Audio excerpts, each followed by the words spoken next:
캐나다에서 방영된 오래된 드라마나 오래된 영화를 보면 추수감사절에 두꺼운 스웨터를 입고 화로에 장작을 며 식탁 중간에 큰 터키를 놓고 있는 그러한 모습을 볼 수가 있습니다. 가을 풍경이라기보다는 겨울 풍경에 가까운 모습이라 할 수 있겠습니다.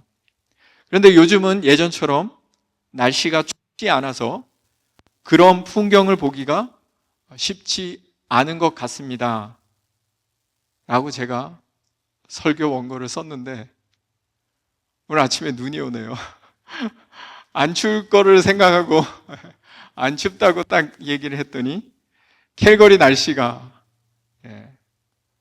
이 캘거리의 날씨를 쉽게 보면 안 된다라고 이렇게 첫눈이 오게 되었습니다. 갑자기 날씨가 추워져서 여러분 추우십니까?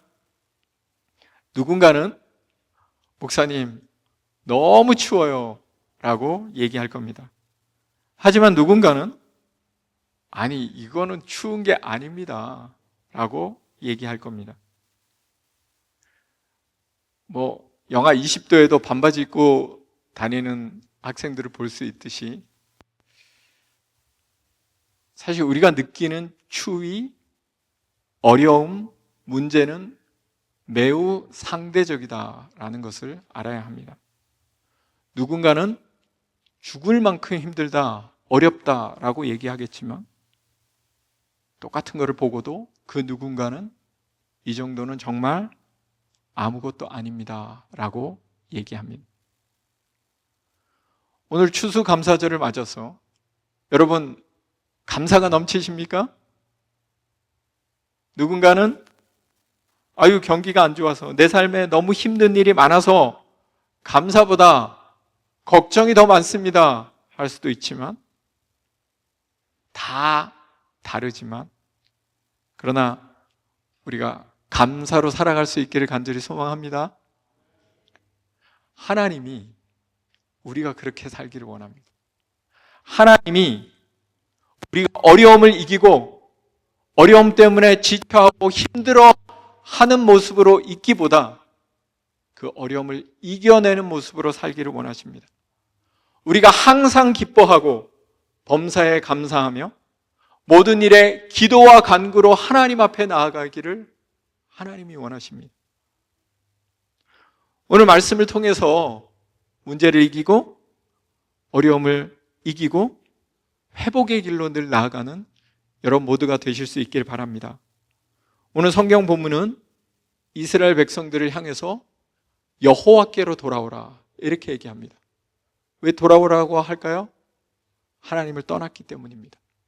이스라엘이 하나님을 떠나 우상을 숭배하며 자기 원하는 대로 자기 마음대로 살았기 때문에 이제 돌아오라 라고 하는 겁니다.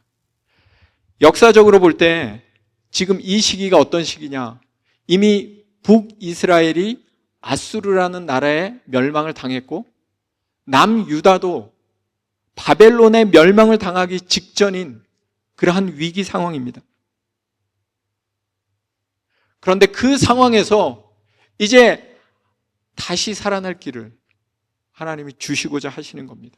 죽지 말고 살으라고 선지자 예레미야를 통해서 살려주고자 말씀하시는 겁니다. 자, 말씀 한 절씩 읽으면서 본문이 얘기해 주려고 하는 회복으로 나아가기 위한 전제 조건, 회복으로 나아가려면 여호와께 돌아오려면 이래야 한다라는 그 해야 할 전제 조건 4가지를 생각해 보려고 합니다. 자, 1절 말씀 먼저 같이 읽겠습니다. 여호와께서 이르시되 이스라엘아 내가 돌아오려거든 내게로 돌아오라. 내가 만일 나의 목전에서 가증한 것을 버리고 내가 흔들리지 아니하며 잘못된 길에서 하나님께로 돌아오려고 한다면 돌아오기 위해 전제 조건으로 첫 번째, 가증한 것을 버리고 흔들리지 않아야 합니다. 여기서 가증한 것은 우상 숭배를 얘기합니다. 우상을 통해서 자기가 얻으려 했던 헛된 욕망을 내려놓고 하나님 앞에 나아가야 진정한 회복을 경험할 수 있다라는 겁니다. 사람이 힘들고 어려우면 유혹에 빠지기 쉽습니다. 마치 지푸라기를 잡는 심정으로 무엇이라도 붙잡으려고 하고, 그러다가 잘못된 것, 진짜 도움이 안 되는 것들을 잡으려는 유혹에 빠지기 쉬운 겁니다. 이게 정말 나를 살려주는 건지 나를 넘어뜨릴 건지 분간을 잘 못하고 그런 것들을 끊어내야 되는데 끊어내지 못하기 쉽기 때문에 먼저 그것을 정리하라는 겁니다. 여러분, 병원 가면 의사 선생님을 만나기 전에 질문지를 하나 보통은 받으실 겁니다. 거기에 질문 중에 이런 게 있습니다. 술, 담배를 하느냐? 혹시 약물을 하느냐? 이런 질문을, 지금 몸이 안 좋아서 때로는 어디가 안 좋은지 정확하게 알지 못해서 의사 선생님을 만나 처방을 받아서 치료를 받으려고 하는데 상태가 어떤지 제대로 알아보기도 전에 질문을 받습니다. 그 질문은 건강을 위협할 수 있는 가장 일반적인 질문을 먼저 받는, 가장 일반적인 것들이 해결되지 않으면 내가 아무리 회복하려고 노력해도 제대로 그 길로 나아갈 수 없는 경우가 많습니다. 늘 부정적인 말을 하고 늘 예를 들어서 욕을 한다거나 폭력을 행사한다거나 가지 말아야 할 곳에 간다거나 하지 말아야 할 것을 계속 하면서 회복되기를 원한다면 일시적으로 고쳐지는 그러한 것을 느낄지는 모르지만 그것은 진정한 회복으로 나아갈 수 없는 겁니다. 돈을 사랑하고 쾌락을 추구하고 성공을 얻으려고 목말라 하고 칭찬에 목말라 한다면 내가 하고 싶은 대로 살며 감정을 따라 살고 느낌을 따라 사는 사람은 진정한 회복을 얻기 어렵다는 겁니다.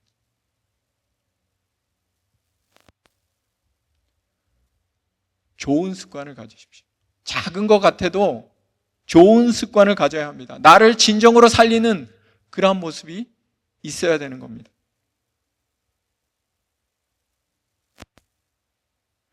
여러분, 건강을 회복하기를 원하고 건강하기 원한다면 좋은 음식을 먹고 운동을 열심히 하는 게 맞죠. 그게 기본입니다. 그런데 건강하기 원하면서도 나쁜 음식을 먹고 운동을 하지 않고 약으로 임시방편으로 자꾸 문제만 해결하려고 하면 좋은 모습으로 살아갈 수가 없는 겁니다. 우상을 버리고 하나님을 온전히 의지하며 나아갈 수 있는 여러분 되시기 바랍니다.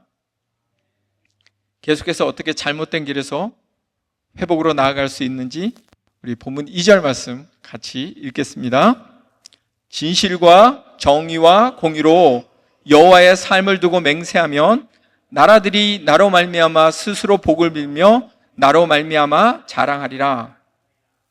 잘못된 길에서 돌이켜 풍성한 은혜의 길로 나아가기 위해 두 번째로 진실과 정의와 공의로 살아가라.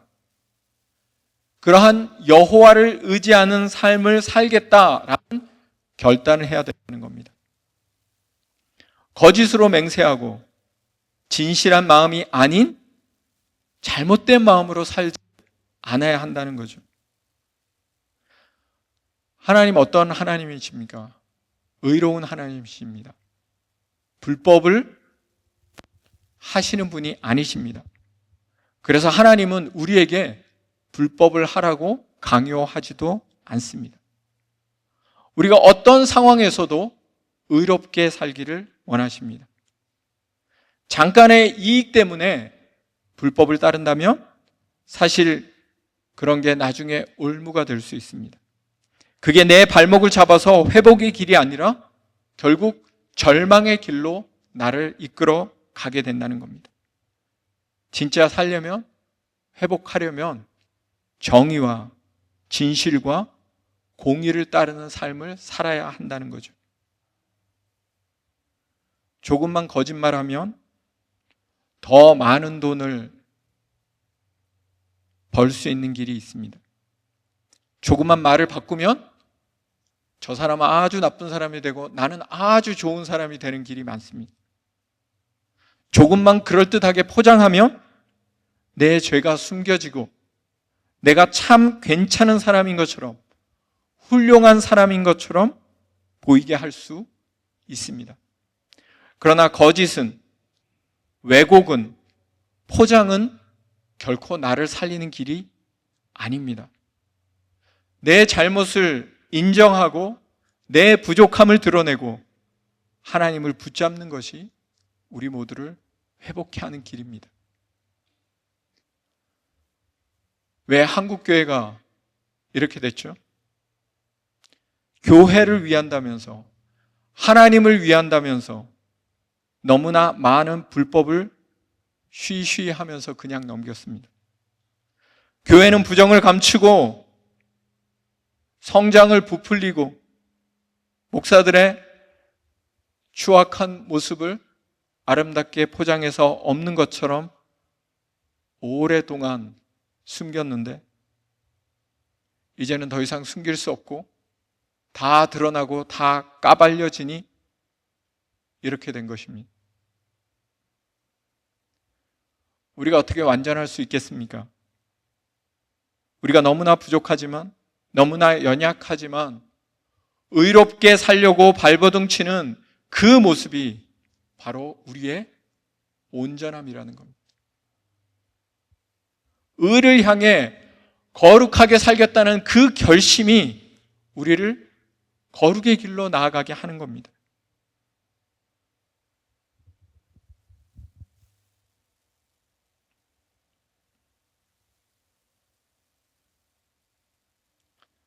우리가 그렇게 나아갈 때 본문은 얘기합니다. 나로 말미암아 하나님이 다른 민족을, 다른 사람을 하나님께로 이끌고 그들이 복을 비는 모습을 이야기하십니다. 내가 정직하게 살고 하나님의 뜻을 온전히 따르려고 하면 하나님이 결국 나만 살려주는 것이 아니라 나로 말미암아 우리 모두가 축복으로 나아갈 수 있게 만들어 주시겠다는 겁니다. 여러분 모두가 그런 소망으로 살기를 원합니다. 절망에서 소망으로 나아갈 회복의 전제 조건 세 번째, 3절을 같이 읽겠습니다. 여호와께서 유다와 예루살렘 사람에게 이와 같이 이르노라. 너희 묵은 땅을 갈고 가시덤불에 파종하지 말라. 묵은 땅을 갈고 가시덤불 위에 씨를 뿌리지 않아야 한다. 그래야 제대로 열매를 거둘 수 있다라고 얘기합니다. 좋은 땅에 씨가 떨어지면 30배, 60배, 100배의 결실을 맺습니다. 하지만 좋은 땅이 아닌, 부드러운 땅이 아닌 딱딱한 땅에 씨앗이 떨어지면 결코 열매를 맺을 수 없습니다. 말씀을 아무리 들어도 깨달아지지 않고 아무리 가르쳐줘도 하나님의 길로 가지 않게 됩니다. 제가 올해 우리 집 작은 텃밭에 농사를 지었는데 열심히 하지 못해서 엄청 잘하지는 못했지만 그래도 매년 조금씩 농사를 잘 짓고 있습니다. 날마다 점점 더 많은 소출을 거두고 있습니다. 올해도 실패하면서 몇 가지를 배웠는데 봄에 농사를 시작할 때 씨를 뿌릴 때 땅을 이렇게 만져보면 되게 딱딱해져 있습니다. 그래서 그 땅을 부드럽게 하기 위해서 땅을 갈아 엎어줘야 식물이 잘 자랍니다. 뿌리가 깊이 들어가서 양분을 충분히 얻을 수 있게 됩니다. 그래서 열심히 땅을 뒤집어 줘야 되죠. 근데 그렇게 하면 내가 심은 작물만 잘 자라는 것이 아니라 잡초도 되게 잘 자랍니다. 캘거리에 보면 정말 가시나무 같은 것들이 분명히 내가 심은 적이 없는데 같이 자라는 경우가 되게 많습니다. 그러면 그거를 제거해 줘야, 그래야 풍성한 결실을 얻을 수 있습니다. 훈련하고 준비하고 계속해서 할 때 풍성한 결실을 얻을 수 있는 겁니다. 요리사가 아무리 요리를 잘하는 사람이라도 칼을 잘 갈지 않으면 요리를 잘 할 수가 없습니다. 운동선수가 한때 아무리 좋은 기록이 나왔어도 계속 훈련하지 않으면 그 사람은 좋은 기록을 계속 낼 수가 없습니다. 내가 아무리 예전에 하나님을 알고 하나님의 능력을 체험했어도 계속 기도하지 않고 말씀도 안 보고 신령한 진정으로 하나님의 예배 가운데 들어가지 않으면 그 능력이 계속 드러나지 않는다는 겁니다. 그냥 놔두면 녹이 쓸 수밖에 없습니다. 여러분 지금 잘 훈련하고 잘 준비하고 있습니까? 결실을 맺을 수 있도록 계속 하나님 앞에 온전히 서려고 노력합니다. 합니까? 무엇이 진리인지 무엇이 잘못인지 날마다 돌아보고 있습니까? 그렇게 하나님 앞에 나아가야 결국 우리가 풍성한 결실을 얻을 수 있는 겁니다.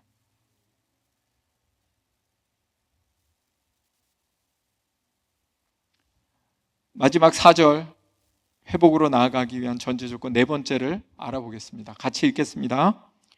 유다인과 예루살렘 주민들아, 너희는 스스로 할례를 행하여 너희 마음 가죽을 베고 나 여호와께 속하라. 그리하지 아니하면 너희 악행으로 말미암아 나의 분노가 불같이 일어나 사르리니 그것을 끌 자가 없으리라. 잘못된 길에서 회개하고 돌이켜라. 그렇게 오늘 성경이 말하고 있는데요, 이스라엘 백성들을 향해서 마음의 할례를 행해야 한다라고 얘기하고 있습니다. 겉으로 번지를 하고 겉으로 뭔가 좋은 것 같지만 속은 썩어 있는 경우는 결코 좋은 열매를 맺을 수가 없습니다. 진정한 내적 변화가 일어나야 한다는 겁니다. 이스라엘 사람들은 자기들 스스로 자기들이 거룩한 백성이라고 생각했고 하나님이 선택한 선민이라고 여겼고 그것을 표시하는 것이 할례다라고 할례를 받으며 자랑을 했습니다. 그러나 그들은 종교적인 모습, 형식적인 모습만 가지고 있었지 그들 마음속에 진정으로 하나님을 사랑하지 않았습니다. 아무리 많이 한들, 아무리 겉으로 멋있게 보인들 그들 마음이 하나님을 향하지 않는다면 그것이 무슨 소용이 있겠습니까? 여러분, 이스라엘이 이때 완전히 망하기 전에 어떤 모습이었는지 아십니까? 성전에서 예배를 드리고 제사를 드리고 하나님을 섬기는데 그 성전에 우상들이 가득했어요. 아세라 상도 있고 바알 상도 있고 온갖 이방신들이 여호와의 전에 같이 있었습니다. 하나님을 믿는 것 같지만 하나님을 믿는 것이 아니라 자기 욕심을 따라 자기 마음대로 살았어요. 겉은 하나님을 섬기는 것 같았지만 속은 하나님을 알지도 못했죠. 하나님을 온전히 아는 그 하나님으로부터 힘을 얻는 여러분 다 되시기를 축원합니다.